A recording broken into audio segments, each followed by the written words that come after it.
যতটুকু মনে হয় ইসকন 1966 সালে প্রতিষ্ঠিত হয়েছিল ইউনাইটেড স্টেটে। তো যেহেতু এটা ইউনাইটেড স্টেটে প্রতিষ্ঠিত হয়েছিল তার মানে এটা হচ্ছে একটা আন্তর্জাতিক সংগঠন। তো বেসিক্যালি যদি কমন সেন্সলি বলি, একটা আন্তর্জাতিক সংগঠন প্রতিষ্ঠিত হয়েছে 1966 সালে।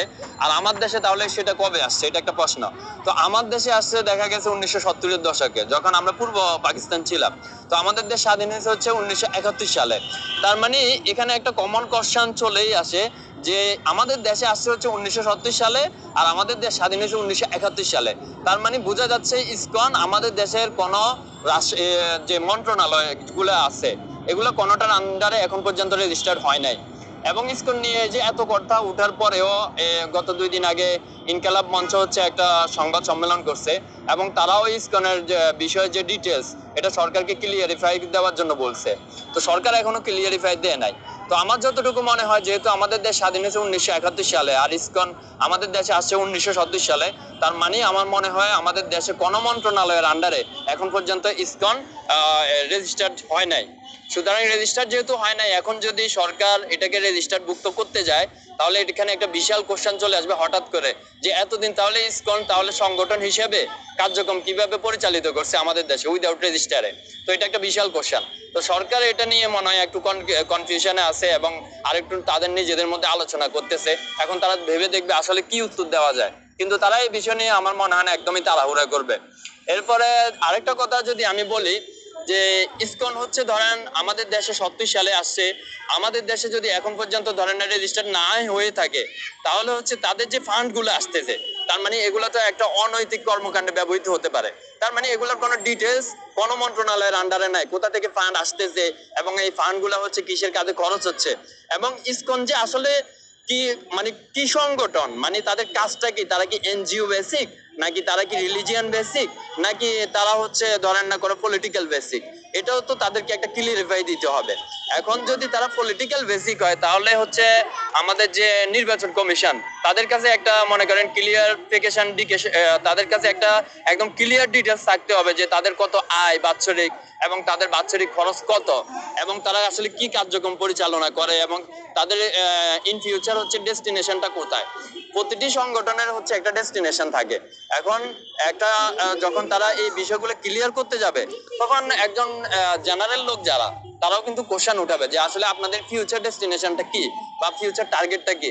তো আমার মনে হয় এই মধ্যে সরকারি ইসকনের বিষয় নিয়ে একটু বেশি কনফিউশনের মধ্যে পড়ে গেছে, এটা একদম বুঝাই যাচ্ছে।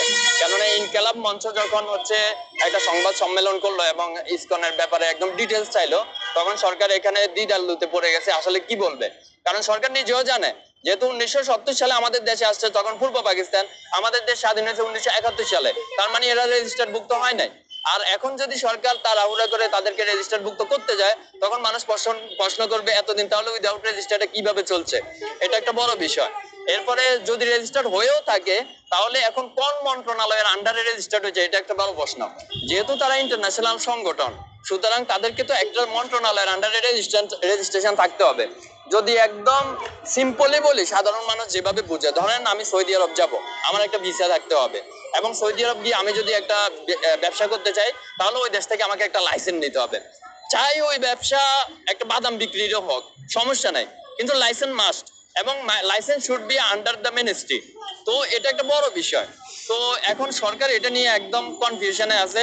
আমার মনে হয় এই যে আজকে যে প্রোগ্রামটা আপনারা দেখেছেন কাওমি মাদ্রাসা, বর্তমানে ঢাকা শহরে অনেক জ্যাম, অনেক ট্রাফিক, এবং এরকম একটা সময়ে ঢাকা ডিএমপি মানে ট্রাফিক বিভাগ যেটা, ঠিক আছে, ট্রাফিক মন্ত্রণালয়, তারা কিন্তু এরকম একটা, তারা দেখতেছে ঢাকা শহরে ট্রাফিকের পরিস্থিতি খুবই খারাপ। এরকম একটা পরিস্থিতিতে তারা ছুটির দিনে এরকম একটা প্রোগ্রাম করার অনুমতি না দিয়ে, একদম চলমান একটি দিনে, আজকে হচ্ছে ধরেন মঙ্গলবার, একদম চলমান একটি সময়ে, চলমান একটি দিনে তারা এরকম একটা প্রোগ্রাম করতে দিয়ে দিছে।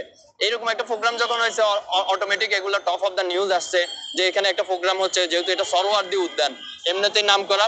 তো এই আমার মনে হয় ইসকনের বিষয়টাকে একটু অন্যদিকে সাইড মুভ আপ করার জন্যই আমার মনে হয় ট্রাফিক বিভাগ থেকে এটা উদ্যোগ নেওয়া হয়েছে।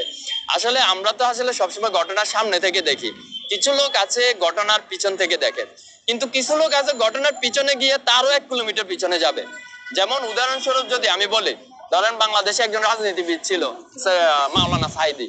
সে আজ থেকে 20 বছর আগে বলছে যে 20 বছর পরে শেখ হাসিনা কোথায় যাবে, ঠিক 20 বছর পরে শেখ হাসিনা সেখানেই গেছে। তো বর্তমানে আমাদের যারা রাজনীতিবিদ আছে এবং আমাদের যারা বিশ্লেষক আছে তাদেরকে চিন্তা করতে হবে এইরকম ভাবে, মানে আজ থেকে 20 বছর পরে কি হবে রাজনীতিতে, আগামী দিন কি ঘটতে যাচ্ছে আমার দেশে, আগামী দিন কি হতে পারে, এটাই হচ্ছে তাদের বিশ্লেষণ করা। এখন সরকার প্রধানের দায়িত্বে যারা বসে আছে তাদের কিন্তু রাস্তায় এসে দেখার সময় নাই যে রাস্তাতে কি হচ্ছে। রাস্তাতে এসে দেখবে হচ্ছে গোয়েন্দা সংস্থা, রাস্তাতে এসে দেখবে হচ্ছে বিভিন্ন আমাদের SBI, আমাদের NBI, বিভিন্ন আমাদের স্পেশাল ব্রাঞ্চ আছে, রাস্তাতে এসে তারা দেখবে যে মানুষ আসলে কি করতে চাচ্ছে, মানুষ আসলে কি চাচ্ছে। এখন ধরেন এরকম একটা প্রোগ্রাম হইলো আলেম ওলামাদের, আমি অবশ্যই আলেম ওলামাদের বিরুদ্ধে বলতেছি না, কিন্তু এই প্রোগ্রামটা তো শুক্রবারও দিল, কোনো সমস্যা ছিল না, কিন্তু এটা তারা শুক্রবারে দিত। যদি ট্রাফিক বিভাগ বলতো যে যে এখানে ট্রাফিকের অনেক সমস্যা, আপনারা এই প্রোগ্রামটা শুক্রবারে দেন, অবশ্যই তাদের যে ম্যানেজমেন্টে ছিল সে এই যৌক্তিক দাবিটা মানতে বাধ্য থাকতো। কেননা সে চিন্তা করতো আসলে তো ট্রাফিক অনেক সমস্যা, আমার লোকগুলো আসতে সমস্যা হবে, সুতরাং প্রোগ্রামটা শুক্রবারে করে দিই। কিন্তু ওনারা প্রোগ্রামটা শুক্রবারে না দিয়ে ওনারা চাইলো, ধরেন আজকে মঙ্গলবারে চাইলো, ডিএমপি ট্রাফিক কোনো গবেষণা না করে মঙ্গলবারে দিয়ে দিল। তার বিনিময়ে আমরা কি দেখলাম, আমাদের যারা সমন্বয়ক আছে ধরেন, তার মধ্যে ধরেন একজনের নাম যদি আমি উল্লেখ করি, রাফিয়া, সে নিজেও বলছে, আজকে তার একটা ফেসবুক স্ট্যাটাস দেখলাম যে এরকম একটা ব্যস্ততম সময়ের মধ্যে এরকম একটা প্রোগ্রাম করা উচিত হয় নাই। তখন আমি তাকে কমেন্টে বলছিলাম যে এইরকম, যে আসলে প্রোগ্রাম তারা করছে, দোষটা তো তাদের না, কিন্তু প্রোগ্রাম করার আগে তো তারা কোনো না কোনো মন্ত্রণালয়ের আন্ডারে একটা অনুমতি নিছে, মন্ত্রণালয় পর্যন্ত না যাক অন্তত পক্ষে তারা নির্বাহী যে মনে করেন থানা, এই থানার আন্ডার থেকে তো তারা অনুমতি নিছে নিরাপত্তার জন্য। এখন নিরাপত্তার জন্য যখন কোনো থানাতে অনুমতির জন্য গেছে, অবশ্যই সে রাস্তাতে ছিল, সে তো দেখছে ট্রাফিকের কি অবস্থা, সেই প্রোগ্রামটাকে কেন শুক্রবারে করলো না? সুতরাং আমাদেরকে সবসময় thinking about the behind the চিন, মানে হচ্ছে পিছনের গল্পে কি হইতেছে আমাদেরকে এটা চিন্তা করতে হবে, বিহাইন্ড চিনে চিন্তা করতে হবে, আসলে আমরা সামনে থেকে চিন্তা করি। ঠিক আছে, একটা প্রোগ্রাম হয়েছিল, আপনি বলেছিলেন যে তারা তাদের যে পরিষদ লেখা আছে হিন্দু, বৌদ্ধ, খ্রিস্টান পরিষদ, কিন্তু মুসলমান কেন নেই, এই জিনিসটা আপনি তুলে ধরছেন, এই বিষয়টা একটু বলেন। এটা আসলে একদমই একটা কমন কোশ্চেন, অনেকেই অনেক সময় বলছে, হয়তোবা এটা ফোকাস হয় নাই, অনেকেই বলছে, এবং হয়তোবা আমি হঠাৎ করে বলছি বা আমি রাগের মাথায় ছিলাম, হয়তোবা মানুষ এটাকে একটু বেশি অ্যাকসেপ্টিং করে নিছে বা লাইক করে নিছে। আসলে আমার ওই সময় যে মানে ভাইরাল হবো বা হ্যান ত্যান এত কিছু মাথায় ছিল না। তখন আমাদের একটা প্রোগ্রাম চলতেছিল ডাকসু ভলান্টিয়ার, আমরা যারা বন্যাতে কাজ করছি একসাথে, ডাকসু ভলান্টিয়ারের প্রায় 3000 লোক আমরা কাজ করছি একসাথে, আমাদের প্রোগ্রাম চলতেছিল ঢাকসুর ভিতরে। আমি কি কারণে যেন বের হয়েছিলাম, বের হয়ে দেখতেছি যে এখানে ইসকনের প্রোগ্রাম। তখন আগে আমি এখানে দাঁড়াই কিন্তু ওনার কথাগুলো শুনতেছিলাম, কেননা যৌক্তিক কথাও তো থাকতে পারে। আমি একটা বিষয় সবসময় ফলো আপ করি যে কখনো যৌক্তিক কথার বিরুদ্ধে যাওয়া যাবে না, চাই আপনি যত শক্তিশালী হন। দেখেন শেখ হাসিনার চাইতে শক্তিশালী এই দেশে কেউ ছিল না, কিন্তু সে আজকে এই দেশে নাই কেন? কেননা সে যৌক্তিক কথার বিরুদ্ধে দাঁড়াইছিল। তো আমি সবসময় মনে করি যৌক্তিক কথার বিরুদ্ধে কখনো দাঁড়ানো যাবে না, যত সিম্পল বিষয় হোক। তো এসে যখন দেখলাম এই মহিলাটা বলতেছে যে যে এই দেশে আমরা আগে ভালো ছিলাম, এখন আমরা অনেক সমস্যাতে আছি, এখন আমরা বহুত সমস্যাতে আছি, অনেক সমস্যাতে আছি, তখন আমি তাদের সাইনবোর্ডটার দিকে আমার নজর গেল, ওখানে লেখা আছে হিন্দু, বৌদ্ধ, খ্রিস্টান ঐক্য পরিষদ। তখন আমার মেজাজটা গরম হয়ে গেছে, দেখলাম একে তো উনি উল্টা কথা বলতেছে, তার মধ্যে একটা সাইনবোর্ডও নিয়ে আসছে উল্টা। তো আমি প্রশ্ন করলাম আসলে এটা তো একটা কমন সেন্স যে আপনারা হচ্ছে, আমরা হচ্ছে মেজরিটি পার্সন বাংলাদেশে, ঠিক আছে, আপনি একটা সাইনবোর্ড বানাইছেন হিন্দু, বৌদ্ধ, খ্রিস্টান ঐক্য পরিষদ, তো মেজরিটি পার্সনকে আপনি বাদ দিয়ে কিভাবে সেটা ঐক্য হয়? ঐক্য মানেই হচ্ছে একতা, ইউনিটি, রাইট? তো এই একতার মধ্যে আপনি যদি মেজরিটি পার্সনকে মাইনাস করে দেন তাহলে এটা কি একতা হবে? হবে না। তো এটা একটা কমন কোশ্চেন। এই যে কমন কোশ্চেন গুলা, ঠিক আছে, এই কমন কোশ্চেন গুলা এগুলা কিন্তু যৌক্তিক কোশ্চেন। তো প্রতিটি যৌক্তিক কোশ্চেন আসলে সরকারকেই তুলতে হবে। এখন প্রতিটি যৌক্তিক কোশ্চেনকে যদি যৌক্তিক কোশ্চেন বলার জন্য যদি পাবলিক এভাবে রাস্তায় এসে বলে, এটা কিন্তু সরকারকে একটা ভালো প্রতিক্রিয়া যে দেয় না। যে সরকার আছে কেন তাইলে, ডিজিএফআই আছে কেন তাইলে, গোয়েন্দা সংস্থা আছে কেন? ধরেন আমি আপনাকে প্রশ্ন করি, এই যে কোশ্চেনটা আমি তুলছি, এই কোশ্চেনটা তোলার কথা হচ্ছে আমাদের আইন মন্ত্রণালয়, রাইট? আমাদের মিনিস্ট্রি অফ ল তোলার কথা। কেননা তারা যে একটা সাইনবোর্ড বানাইছে, এই সাইনবোর্ডটা তো একটা সংগঠনের, একটা সংগঠন তো should be registered by a ministry, right? তো একটা মিনিস্ট্রির আন্ডারে যখন একটা সংগঠন রেজিস্টার্ডের জন্য যাবে, তখন তো সে দেখবে সাইনবোর্ডটা আসলে কি নামে হচ্ছে। এখন আপনি লিখে দিলেন আমি রামকে হত্যা করতে চাই, এরকম একটা সাইনবোর্ড নিয়ে আপনি কি মিনিস্ট্রি থেকে লাইসেন্স নিতে পারবেন? পারবেন না, কেননা এটা যুক্তিসঙ্গত নয়।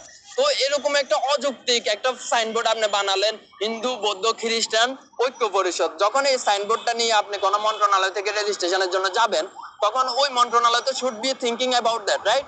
তো কেন থিঙ্কিং করে নাই? আচ্ছা, থিঙ্কিং করে না ধরলাম, বাই মিস্টেক, বাই মিসলিডিং, মন্ত্রণালয়ের একটা ভুল হইতেই পারে। মন্ত্রণালয় যখন পার হয়ে গেল, তাহলে এখানে তো আরো সংস্থা রয়েছে, আইন মন্ত্রণালয়। তখন আইন মন্ত্রণালয় কেন বিষয়টা চিন্তা করলো না, কেন প্রশ্ন উঠালো না? প্রতিটি যৌক্তিক দাবি আমি মনে করি জনগণের পক্ষ থেকে না, প্রতিটি যৌক্তিক দাবি উঠতে হবে বিভিন্ন মন্ত্রণালয়ের পক্ষ থেকে, সরকারের পক্ষ থেকে। কেননা যৌক্তিক দাবি যখন জনগণের পক্ষ থেকে বারবার উঠতে থাকে, তখন কিন্তু জনগণ সরকারের উপর বিরক্ত হয় যে যৌক্তিক কথা বলার জন্য যদি আমাকেই আসতে হয়, সমস্যা সমাধান করার জন্য যদি আমাকেই আসতে হয়, তাইলে আমরা আপনাকে রক্তের বিনিময়ে বসাইছি কেন? তাইলে আপনার কাজটা কি? এটা একটা বড় প্রশ্ন। এই যে মনে করেন একটা বিষয়ে কথার সাথে সাথে আসলে অনেক কথাই চলে আসে। ধরেন এই যে আমাদের 7 কলেজ নিয়ে আমাদের ছাত্রছাত্রী অন্যান্য কলেজের ভাইয়েরা এখন আন্দোলন করতেছে। আমি আপনাদেরকে প্রশ্ন করি, বর্তমান সময়ে সবচেয়ে আন্দোলনের বিশ্ববিদ্যালয় কোনটা বলা হয়? ঢাকা বিশ্ববিদ্যালয়। এখানে আন্দোলন লেগেই থাকে বিভিন্ন ইস্যু নিয়ে, বিভিন্ন যৌক্তিক অযৌক্তিক ইস্যু নিয়ে। অযৌক্তিক বলবো না, বিভিন্ন যৌক্তিক ইস্যু নিয়ে আন্দোলন লেগেই থাকে। সুতরাং ঢাকা বিশ্ববিদ্যালয়ের আন্ডারে যদি আপনি বাকি 7টা কলেজকে রাখেন, তাহলে সুতরাং বোঝা যায় যে তাদের মনে করেন সেশন জটের একটা ইয়া থাকে, ঝামেলা থাকে, এবং এটা প্রুভেড, এটা হয়েছেও। ঠিক আছে? সুতরাং তাদের এই সেপারেট হইতে চাওয়া, এটা কি যৌক্তিক না অযৌক্তিক? অবশ্যই যৌক্তিক। সুতরাং এটা একটা যৌক্তিক কোশ্চেন। সুতরাং এই যৌক্তিক কোশ্চেনের বিরুদ্ধে আমি দাঁড়াই, চাই সরকার দাঁড়াক, এটা তো হচ্ছে এগেইনস্ট যৌক্তিক কোশ্চেনের বিরুদ্ধে। তো যৌক্তিক কোশ্চেনের বিরুদ্ধে যখন শেখ হাসিনা দাঁড়াইলো, এত ক্ষমতাবান, সে টিকতে পারলো না। আর আপনি হচ্ছেন ইন্টিরিয়াম গভর্নমেন্ট, আপনি কিভাবে টিকবেন? এটা তো সম্ভবই না। এবং যৌক্তিক কোশ্চেনের বিরুদ্ধে এই যে আমাদের ঢাকা বিশ্ববিদ্যালয়ের কয়েকজন, আমি আমাদের সমন্বয়কদেরকেও দেখছি, তারাও বলেছে যে না, ঢাকা বিশ্ববিদ্যালয়ের আন্ডারে থাক। হয়তো তাদের মেধা আমার থেকে বেশি হতে পারে, তারা কি চিন্তা ভাবনা নিয়ে বলেছে আমি ঠিক জানি না। তবে আমার মেধা যতটুকু মনে হয় যে ঢাকা বিশ্ববিদ্যালয় একটা বিজিবি ইউনিভার্সিটি, এখানে বিভিন্ন ইস্যু নিয়ে কথা হয়, আলোচনা হয়। সুতরাং এই ঢাকা বিশ্ববিদ্যালয়ের আন্ডারে যদি ওই 7 কলেজ থাকতে যায়, এটা একটা মানে হিউজ সমস্যার কারণ। আমার মনে হয় তাদের যে সেপারেট চাওয়াটা, এটা কিন্তু যৌক্তিক। আমি আসলে এখানে ওই বিষয়টা তুলতে চাচ্ছি না, আমি শুধু এটাই বলতে চাচ্ছি, ইন দ্য টোটাল বাংলাদেশ এখানে যতগুলো যৌক্তিক প্রশ্ন আছে, যৌক্তিক প্রশ্নের বিপরীতে কখনো যাওয়া যাবে না। এই যে ইসকনের যে সাইনবোর্ডটা, এটা কিন্তু যৌক্তিক একটা প্রশ্ন। এই যে আমি পাবলিক হিসাবে, একজন সাধারণ মানুষ হিসাবে এই প্রশ্নটা উঠেছি, এটা কিন্তু আমাদের মিনিস্ট্রি অফ ল, আইন মন্ত্রণালয়ের লজ্জা পাওয়া উচিত। কিন্তু সে লজ্জা নিবে না। কেন নিবে না? কেননা সে তো আসছে নতুন। এখন নতুন যে কেউ যখন ক্ষমতায় আসে, সেটাকে বলে আমরা হানিমুন পিরিয়ড। আর আমরা এই সরকারকে নিয়ে আসি একটা কঠিন বাস্তবতার মাধ্যমে। সুতরাং তার কাছে আরো বড় বড় ইস্যু আছে, তার কাছে এই ছোট মোটো ইস্যু নিয়ে কথা বলার সময় নাই। সুতরাং আমি এটা তার ভুল হিসেবে দেখতেছি না। তবে আমি শুধু এটাই বলতে চাচ্ছি, প্রতিটি যৌক্তিক কোশ্চেন, আর সেটা হোক সিম্পল বিষয়, সেটা হোক হার্ড বিষয়, যৌক্তিক কোশ্চেনের বিরুদ্ধে যাওয়া কোনো সরকারের জন্য সেটা শুভকর না। এটা আপনি যতই ভালো হন, আপনার নিজের পায়ে নিজের কুড়ালের মারা হবে। ঠিক আছে? আপনি যদি দেখেন আমাদের যে আন্দোলনটা শুরু হয়েছিল, ওটা আন্দোলন ছিল, এটা কি যৌক্তিক ছিল না? অবশ্যই যৌক্তিক ছিল। তারা চাকরির জন্যই তো আসছিল, যৌক্তিক ছিল। আপনি যখন যৌক্তিক দাবির বিরুদ্ধে গিয়ে দাঁড়াইছেন, তখন এটা ঘুরে গেল কোথায়? সরকার পতনের দিকে। তাইলে এই যে যৌক্তিক দাবির বিরুদ্ধে দাঁড়িয়ে আপনি কি করলেন? নিজের পায়ে নিজেই কুড়াল মারলেন। তাহলে এখানে দোষটা তো কারো না, দোষটা তো আপনার। সুতরাং আসলে আমি মনে করি প্রতিজন বাংলাদেশের এটা রিয়েলাইজ করা উচিত। আপনার নামটা? আমার নাম এমাজউদ্দিন।